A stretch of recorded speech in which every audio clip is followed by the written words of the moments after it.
And now we want to turn to some breaking news. President Trump is limiting transgender athletes' rights. Within the last 90 minutes, he signed a new executive order calling it the No Men in Women's Sports Executive Order. And this reverses the policy of the Biden administration. We have reaction in now from our political reporter, Marianne Ahern. Marianne? Good afternoon to both of you. Yes, the White House cites strong public opinion for this move.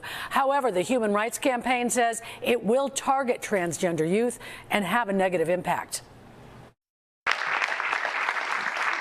Supporters, including women athletes, packed the White House ceremony for today's executive order. Under the Trump administration, we will defend the proud tradition of female athletes, and we will not allow men to beat up, injure, and cheat our women and our girls. From now on, women's sports will be only for women. President Trump's new executive order limiting transgender athletes' rights falls on the National Girls and Women in Sports Day.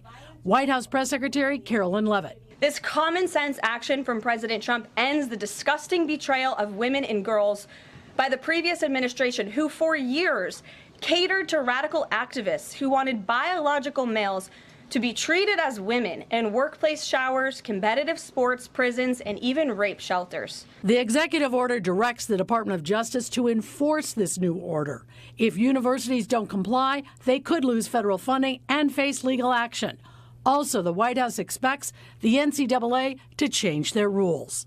However, today's statement from the Illinois High School Association notes it will make sure we remain in compliance with state law should any changes occur at that level. Studying the issue is Purdue University's Professor Cheryl Kuki.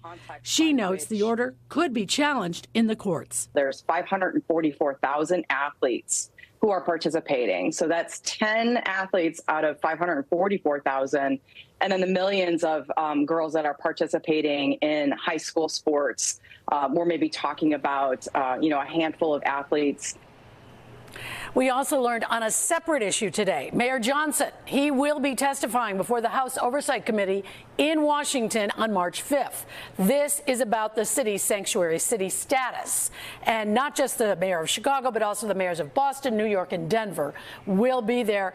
Republican-led committee, it could be contentious. All right, we'll be watching. Thank you, Marianne.